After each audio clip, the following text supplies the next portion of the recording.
Muito bem, amigos, virando o jogo no ar, segunda-feira, hoje, dia do futebol, com vitória do Internacional, a primeira dentro do estádio gigante da Beira-Rio pelo Campeonato Brasileiro. E o Grêmio, olha, para tirar aquela geladeira das costas, o torcedor respirou fundo e soltou. A primeira vitória chegou com o Felipão jogando fora, lá no Rio de Janeiro, contra o Fluminense, mas enfim, o Grêmio vence no Brasileirão e, como disse o Felipão, já não somos mais os últimos.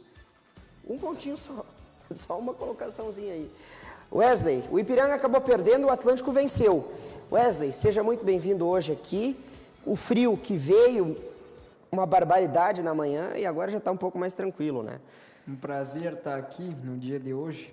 Dizer que é um prazer estar falando com os nossos ouvintes, para quem está nos acompanhando. E é o seguinte, se não gostássemos de frio, não estaríamos no Rio Grande do Sul. Eu não devia ter falado, eu não gosto do frio, eu não gosto mesmo. Assim, olha, eu nasci para morar em Ipanema, eu não, mas por hora, cá estamos. Ipanema tá o Renato Gaúcho. Eu não falei nada, quem está falando foi tu. Vamos começar falando sobre o Ipiranga, porque o retrospecto era bom. Contra equipes paulistas, o Ipiranga não tinha perdido. Pois bem, foi uma derrota ontem, jogando lá em Itu, São Paulo, estádio Novelli Júnior, e o Ipiranga, infelizmente, acabou perdendo 2-1. Um primeiro tempo até equilibrado. No meu entendimento, foi um primeiro tempo um pouco mais equilibrado, mas um segundo tempo em que o ituano mereceu. Fez justiça e foi eficiente nas chances que teve, marcando 2-1, o Ipiranga até com algumas modificações tentou, com a entrada do Fidelis, também do Eric, mas não surtiram efeito e o Ipiranga acabou sacramentando uma derrota, mas que o deixa ainda na primeira colocação da tabela do Campeonato Brasileiro. Importante destacar que não é um percalço que vai desvalorizar a campanha que o Ipiranga vem fazendo. Claro que isso evidencia a necessidade de talvez um foco maior em algumas falhas que o time acometeu. Eu acho que pesa também o fator de ter jogado fora, apesar que a gente sabe que o Ipiranga também vinha apresentando pontos consistentes fora de seus domínios, mas é momento de ter foco, ter calma e muito trabalho. Com certeza. Próximo jogo, nós estamos no final do primeiro turno. Tem mais um jogo só, contra o São José, e eu quero, mais uma vez, manifestar o que falei pela manhã, que muitas vezes quando se fala, é porque é difícil, talvez quem não tenha essa visão íntegra do que são as partidas e entenda que ela é muito difícil, eu queria dizer isso, porque não é só na questão da qualidade dos jogadores, no nível muito alto de competitividade que essas equipes apresentam, mas são equipes muito, muito, muito grandes, que têm muito peso, algumas camisas, que transitam entre Série B, entre Série C, algumas inclusive do grupo do Ipiranga, que já estiveram na Série A, então isso denota uma dificuldade absurda. Então o Ipiranga, eu lembro, Wesley, não sei se tu lembra, lá no Campeonato Gaúcho, quando se falou uma coisa que ficou na minha cabeça, que o Ipiranga estava jogando uma Copa do Mundo. Pois bem, se o Gauchão era uma Copa do Mundo, eu não sei o que dá para dizer sobre essa Série C. Muito difícil, um nível altíssimo, e o Ipiranga tem um grupo muito bom, que tem qualidade, poderia chegar, mas é uma incógnita, é muito incerto. Aliás, vai ser duro, vai ser muito difícil. Aliás, é importante que se destaque aqui, eu vou dar o crédito para quem realizou o levantamento, pessoal do GRS que fez o levantamento, que aponta que o Ipiranga tem 76% de aproveitamento, ou tinha pelo menos até jogar contra o Ituano, e tinha a campanha mais consistente entre as 3 primeiras divisões do Campeonato Brasileiro. Isso precisa ser notado, isso precisa ser valorizado e, acima de tudo, entender que tudo passa pelo trabalho. Com certeza. Você viu agora há pouco, está aí a tabela do Campeonato Brasileiro Série C. O Ipiranga, mesmo sem conquistar 3 pontos, sem pontuar, jogando contra o Ituano, o Ipiranga permanece na liderança, porque o Ituano, que veio numa sequência de vitórias e que conseguiu mais uma jogando lá em Itu, chega na mesma pontuação, e aí é aquilo que eu falo, o Ipiranga tem um ataque que tem se mostrado ser muito perigoso, Talvez, até conversei com o Júnior hoje, e ele disse, talvez esse jogo contra o Ituano seja o jogo onde o Ipiranga criou menos chances reais de gol, e em contrapartida, não que o Ituano tenha criado tantas chances, mas foi mortal nas que teve. E é isso que vai ser o fator desequilibrante, o fator decisivo em partidas tão difíceis. Mas lembro então que o Ipiranga volta a jogar no sábado contra o São José, de Porto Alegre, vai vir da capital para cá, o jogo acontece aqui em Erechim, no Colosso da Lagoa, vai ser mais um jogo duro. Mas daqui a pouco, nós chegamos na metade da página, né, Wesley? Na metade do percurso. E se nós terminássemos, pelo menos no final desse primeiro turno, na liderança, eu acho que já dá margem para começarmos a conversar já, pensando lá no quadrangular final. Eu acho que é interessante a gente pensar no Ipiranga, eu pelo menos tenho feito essa análise, pensar no Ipiranga como um estudante que passa por estágios. Está num estágio final de afirmação que deve ocorrer jogando em casa contra o São José.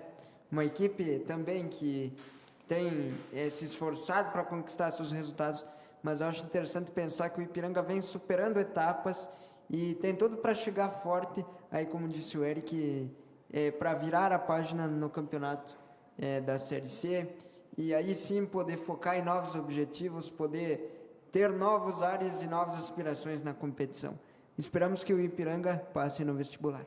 E que esse vestibular não é fácil, né? Mas... Não, mas o Ipiranga é um aluno qualificado, já mostrou isso. Vamos esperar. Vamos ficar na torcida. Se o Ipiranga não venceu, teve time aqui de Erechim que venceu. No final de semana, o Atlântico jogava pelo Campeonato Gaúcho, enfrentava fora de casa a Fux de Seberi. Nós temos os gols desta rodada, o Atlântico conseguindo ampliar esse marcador, uma goleada. Wesley, eu quero a tua opinião. Campeonato Gaúcho, nós aqui às vezes não damos tanto valor para o Campeonato Gaúcho, mas é sempre bom, e principalmente um jogo onde o Atlântico consegue fazer com vários gols, por exemplo, isso dá uma confiança maior para a Liga Nacional, que é o nosso principal objetivo. Gosto de pensar que o Campeonato Gaúcho, né, a Liga Gaúcha, ela passa a ser como um copo, por vezes meio vazio, por vezes meio cheio. Então, quando o Atlântico conquista resultados dentro do espectro gaúcho, é valorizado. Agora, quando não conquista, por vezes digamos assim, duramente criticado. Eu sou contra essa política. Eu acho que tem que sim ter protagonismo no Estado e continuar buscando incessantemente, tem que buscar incansavelmente os objetivos na Liga Nacional, que é um sonho para o torcedor do Galo, e tem que continuar se valorizando esse trabalho do Thiago Halpe, que é um técnico extremamente capacitado no que vem fazendo. O Atlântico é um time com valores individuais, mas acima de tudo também sabe trabalhar o coletivo, e eu espero mais uma vez que esse trabalho bem feito continue sendo realizado da melhor maneira possível. Nós esperamos, ficamos na torcida. Como diz o Thiago, o Gordiola. Fui eu que disse, tá? Foi o goleiro Thiago. Vamos dar uma olhada nos gols desse Atlântico e a Fux de Seberi. Mais uma goleada, importante resultado do time verde rubro de Erechim. Freitas, troca passes, time da Fux, começo de partido, placar é 0-0. Olha o Gé, roubou, chutou, Léo Freitas tomou, gol do Atlântico. Alan tocou profundamente de ataque, cruzou do Gé, a bola vai entrar, gol!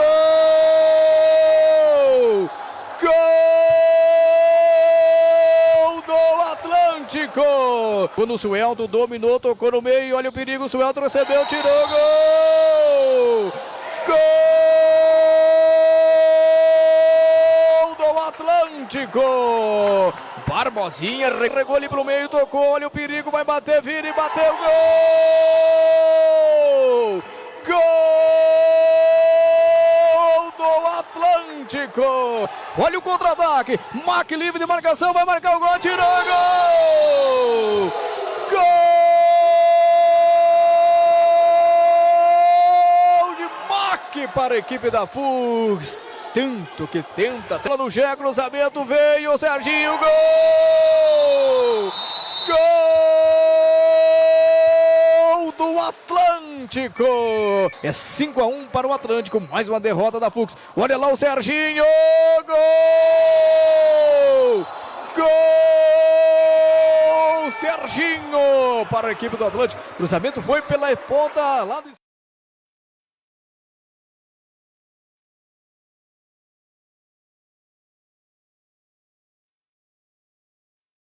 Falar sobre essa remontada do Grêmio.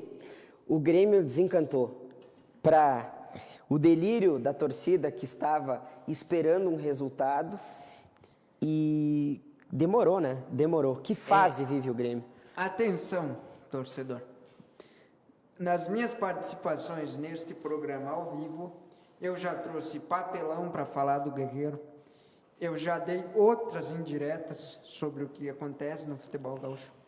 Eu gostaria de ter feito umas que infelizmente não deram certo, mas hoje eu me permiti, né, vamos deixar claro isso, trazer um cartaz que demonstra a história. Aqui está representado Luiz Felipe Scolari, nascido em Passo Fundo em 1930. O treinador... Não, 1930 tem o meu avô, não é tão velho. Eu tô... 1930, meu avô tem 90, o Felipão não tem 90, né? Tu tá na matemática Eu acho, errada. não, vamos subir alguns anos aí. Tá, mas que seja. Estou me equivocando na informação, mas vamos lá. Na imagem tem o treinador, atenção, o último treinador campeão do mundo. Isso tem que ser valorizado. Eu ouvi muita gente chamar o Felipão de atrasado, de enigmático, pragmático, retranqueiro, fechado, e que ele montaria o ferrolho do Grêmio. Ok? Ele fez isso. E fez isso magistralmente. Ganhou o jogo nas suas virtudes. Felipão é um gigante do futebol brasileiro e precisa ser valorizado. Felipão, corrigindo a informação, atualmente com 72 anos, vindo do Cruzeiro para tirar o Grêmio dessa situação, que isso se confirme. E como eu tenho escrito aqui no meu cartaz, atenção, é preciso respeitar Luiz Felipe Scolari. É preciso respeitar as virtudes deste multicampeão. Luiz Felipe Scolari. Querem espetáculo? Vão no circo. Respeitem Luiz Felipe Scolari. Wesley, brincadeiras à parte aqui, eu reitero, assim, eu faço das suas palavras as minhas, Wesley, porque se fala muito do Felipão, e eu, inclusive, quando se cogitou a ideia do Felipão no Grêmio, eu já tinha o entendimento, a pessoa que conhece o Felipão já sabe que ele gosta muito de jogar nesse modo, um modo ortodoxo, retranqueiro, no bom sentido, né? Ele gosta de um sistema defensivo bem postado, bem organizado, mas o Felipão, ele é um técnico multicampeão com o Grêmio, com o Palmeiras, e isso o Felipão foi campeão do mundo. E, assim, se nós pegarmos as seleções que já foram campeãs do mundo, Wesley, entre o Brasil, a Itália, a Alemanha, França, Inglaterra, Espanha e posso esquecer alguma. Então é um número bem pequeno e dentre esses nomes que conquistaram como técnicos um campeonato mundial está o Luiz Felipe Scolari. E essa linha tênue na Copa do Mundo, nos campeonatos mundiais, ela é tão grande que o Felipão foi o último técnico a conquistar um título não só com o Brasil, mas com uma seleção sul-americana. E também foi o mesmo técnico responsável pelo maior vexame da história do futebol brasileiro. Mas é um técnico que sim, já começa a dar as cartas no Grêmio. Atenção, só antes do Eric completar a informação, eu vou reiterar minha informação aqui. Felipão é nascido em 9 de novembro de 1948. E antes que digam qualquer outra coisa, o 7-1 não tira em nenhum momento o brilho da seleção conduzida além do Felipão para o Rivaldo, Ronaldinho e Ronaldo Fenômeno. Então as pessoas precisam entender que não existe preciosismo e existe sim trabalho e uma convicção do próprio Felipão no que está sendo feito, porque segundo informações que eu tenho, trazidas inclusive por colegas que o Eric costuma acompanhar também do jornalismo da Bandeirantes, o Felipão está empolgado no Grêmio, o Felipão está feliz pisando em terras gaúchas outra vez. E é muito isso. Tem uma geração FIFA da qual eu, pelo menos, acho que o Wesley também, nós não gostamos muito desses comentários. Tem que respeitar. Eu brinco muito, por vezes até brinco, sou crítico em relação ao futebol gaúcho. Tem muitas particularidades das quais eu critico, porém, é preciso respeitar. Vamos ouvir a coletiva. Depois da primeira vitória do Grêmio no Campeonato Brasileiro, o Grêmio, que até agora não tomou gols, e isso pelo menos para um time que estava a passos largos caminhando para a segunda divisão, me parece começar a passos lentos a estabelecer uma recuperação. Vamos ouvir o que disse o Felipão. E nós estamos demonstrando como equipe, é uma equipe solidária, uma equipe em que todos têm uma participação no máximo, todos dão o seu máximo para conseguir aquele resultado que nós pretendemos, todos estão se empenhando de uma forma espetacular.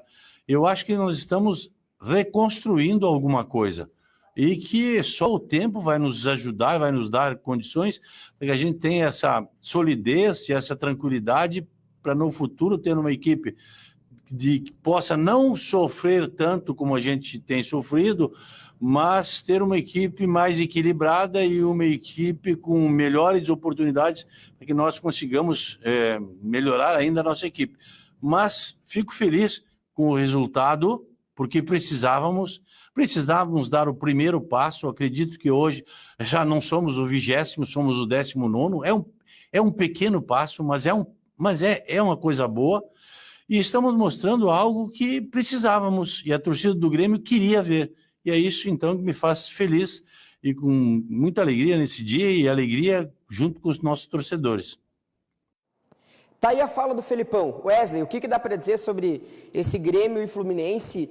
Gol no pênalti, num gol do VAR, sob análise correta do VAR, marcação do pênalti. E o Pinares, será que desencantou ou foi só ilusão dos gremistas? Jogo ruim, né? Eu achei um joguinho bem ruim. O Eric fala em ilusão sobre o César Pinares, chileno, jogador do Grêmio.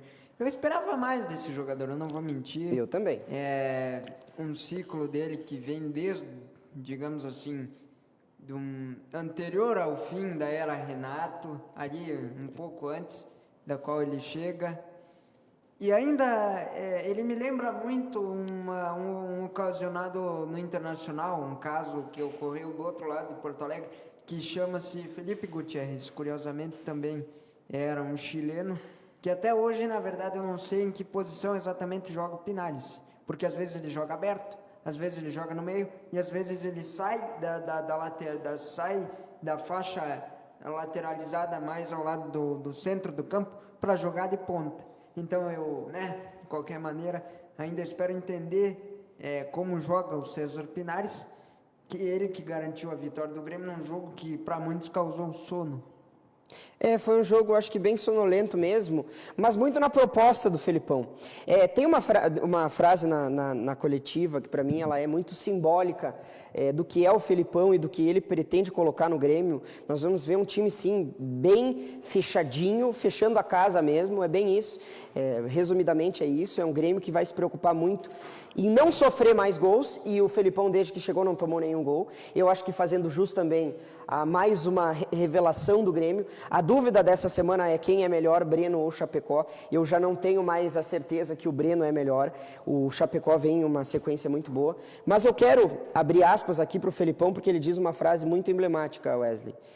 Se jogar com laterais que avançam é ser moderno, então eu não vou ser moderno. Disse o Felipão, pós a vitória sobre o Fluminense. E o que quer dizer? Ele quis dizer, não só na questão de fazer com que esses laterais avancem, mas que existem alguns conceitos que hoje no futebol moderno, são aceitos e que são supervalorizados, superestimados, e que nem sempre, aí vai no entendimento dele, da comissão técnica, são o melhor para o Grêmio. E eles vão fazer com que o Grêmio jogue a partir da característica dos jogadores, mas jogando no modelo com o qual eles acham que o Grêmio vai conseguir atingir os resultados e principalmente estabelecer uma recuperação no Campeonato Brasileiro. Eu quero aqui me estender um pouco do que disse o Eric, a ponto de dizer o seguinte. Eu, inclusive, fui adepto desse entendimento por muito tempo, da aplicação do futebol moderno, e em certos momentos eu ainda defendo essa tese, porque eu acho que com as peças certas e no momento certo ela pode ser implementada de diferentes maneiras. Agora, compreender que técnicos como Felipão, por exemplo, e Abel Braga no Internacional, um caso recente, estão atrasados ou pragmáticos demais, eu acho incorreto. Não, com certeza. Não, eu tô longe de ser esses românticos, olha que isso é uma coisa que eu, de forma categórica, eu condeno quem acha que o futebol antigamente é melhor do que hoje em dia. Isso é uma barbaridade falar isso. Eu acho que o futebol, assim como os demais esportes, eles evoluíram, mas eu não acho que alguns conceitos, e isso dizendo um time que joga retranqueiro, tá aí Diego Pablo Simeone, o Atlético de Madrid foi campeão espanhol nessa última temporada, é um técnico, José Mourinho, de Special One, um técnico que joga dessa forma, um jogo reativo, um jogo bem postado defensivamente, mas cada fã apaixonado por futebol, hoje é o dia do futebol, hoje tu pode dizer que gosta até do Miguel Ángel Ramírez, que eu vou te entender, por mais louco que eu ache que seja essa tua leitura. Vamos ouvir o que disse o executivo do Departamento de Futebol do Grêmio, Diego Serri. Será que vem novidades aí ou não? Como eu já disse em outras oportunidades, eu não posso comentar sobre nomes. Publicamente eu nunca vou comentar sobre nomes e negociação, mas o que eu posso dizer é que, de fato, a gente tem trabalhado muito, e junto com a comissão técnica nova, com o Felipão e esses auxiliares, e inteiramente dentro do clube, para buscar alguns reforços pontuais, mas de qualidade. Nós não vamos contratar baciada, não é isso. A gente tem um bom elenco, a gente tem jogadores aqui que estão entregando, né, aos poucos, com a experiência do Felipão, ele vem mudando um pouco o jeito de jogar, mas a equipe está muito aguerrida e a gente precisa agora trazer alguns jogadores de qualidade que possam, de fato, encorpar e acrescentar no nosso elenco. E isso não é fácil. No momento a gente tem aí o aguardo da abertura da janela para que a gente possa aí sim, claro que a gente vem trabalhando enquanto isso, mas que a gente possa apresentar alguns jogadores quando acharmos jogadores que possam, de fato, acrescentar ao grupo. Tá aí o Diego Serri. O Grêmio hoje teve até, inclusive, o presidente Romildo Bolzan falou sobre alguns nomes. Ele falou sobre o Paulinho aí, colocando junto a fala do Diego Serri, porque hoje o presidente Romildo Bolzan também falou um pouco sobre essas negociações. O que dá para dizer, Wesley? Tu acha que o Grêmio tem que contratar logo, em breve ou já? Eu acho que, como disse o Eric, o Grêmio precisa contratar já. Só que o processo de contratações não é fácil, a gente sabe que o mercado está se fechando e eu, pelo menos, acredito que o Paulinho, dadas as circunstâncias, vai buscar um espaço a mais em um time da segunda categoria da Europa, um time da segunda prateleira da Europa, como, por exemplo, é o Fenerbahçe, que também está em negociações com o meia brasileiro.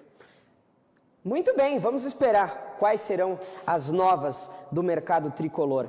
Mas Internacional conseguiu sua primeira em Clássico Gaúcho, Inter e Juventude, jogando lá no estádio gigante da Beira-Rio. 1-0, primeiro tempo bom, um segundo tempo nem tão bom assim. E o Inter, que se tinha uma dúvida, será que ia jogar com todos os titulares?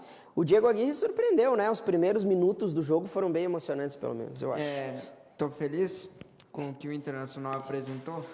E assim como eu fiquei feliz também com a vitória do Felipão, o Internacional apresenta melhoras, apresenta virtudes, apresenta um Tyson um pouco mais alongado no tempo de jogo, jogou 60 minutos perto disso, e teve virtudes de ataque. Critiquei o Heitor na noite de ontem, né, porque infelizmente não estava acertando suas tentativas, até que conseguiu colocar uma bola na cabeça do Galhardo, que jogou ela para dentro. O Internacional vem num processo construtivo e eu acredito muito no trabalho do Diego Aguirre, que com certeza é muito capacitado para fazer o time do Inter melhorar ainda mais. E o Internacional, que estava, como diz o presidente Alessandro Barcelos, olhando lá para frente, agora conseguiu avançar um pouco e se distanciar dessa zona perigosa, a zona do rebaixamento. Vamos ouvir o Diego Aguirre, Wesley? yo vamos a escuchar el padrón.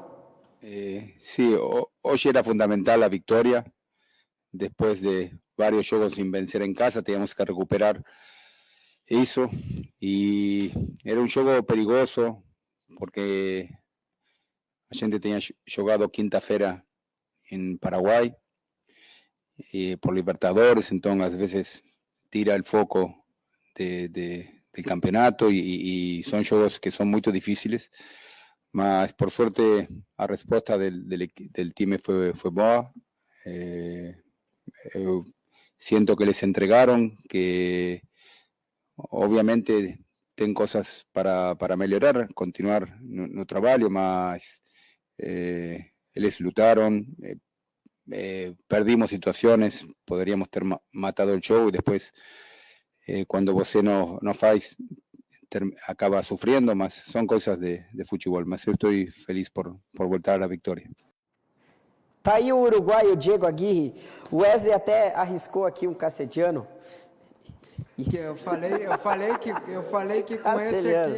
que com esse que eu pratico, né, já dá para se virar em algumas partes dos países que falam um espanhol. Isso aí eu já não sei. Eu tenho 2 elogios aqui para fazer. Ao Diego Aguirre, claro, porque venceu. Ao Thiago Galhardo, que calou minha boca, que eu gosto de falar que ele não sabe cabecear. E olha, ontem ele fez o gol da vitória. E outro, Palácios. Será que ele desembarcou no aeroporto Salgado Filho? Me parece que eu critiquei o Palácios, hein? O El Niño, como diria o Miguel Ángel Ramírez, ainda não tinha dito pelo que veio. Ontem ele fez uma partida um pouco melhorzinha do que ele já havia feito antes. Palácios foi bem. Quero destacar aqui também a falta de vontade de um jogador em específico, que atende pelo nome de Patrick e veste a camisa número 88 no Internacional. Sentou em cima de um contrato de atenção torcedor colorado. 3 anos. 3 anos ganhando vencimentos acima de R$300 mil por mês. Eu acho isso um absurdo. O Patrick tem qualidade e isso aí é inegável. Agora, precisa-se entender que a colaboração do grupo e o bem-estar do elenco é o principal. E já aproveitando para nos despedirmos, teremos agora o Grêmio e a LDU. Amanhã. E eu acredito que o Grêmio em casa vai fazer o dever de casa, né? Fez um jogo interessante no Equador, não em virtudes, mas sim em resultado. O Internacional vai buscar resultado contra o Olímpia em casa, com um Tyson um tanto mais recuperado, mais estável dentro do campo. E espero sim que o bairrismo gaúcho vá adiante nas competições internacionais. Aproveito para me despedir também. Foi um prazer estar aqui. E vou deixar para apitar o fim da partida. Dia do futebol que é escolhido esse 19 de julho em razão do primeiro clube a ser fundado aqui no Brasil, é comemorado aqui no Brasil nessa data, clube lá do Rio Grande, Esporte Clube Rio Grande. Então hoje é o dia do futebol, comemorem. Hoje é um dia que, sem dúvida alguma, eu, o Wesley, quem está em casa que é apaixonado em relação a essa modalidade aí que todos nós amamos muito. Esperamos amanhã a LDU e Grêmio para falar sobre essa rodada decisiva para o Internacional, que também tem jogo pela Copa Libertadores da América, o Ipiranga se preparando para encerrar esse primeiro turno e, se tudo der certo, em primeiro lugar do grupo. Um abraço para todo mundo, boa noite e tchau!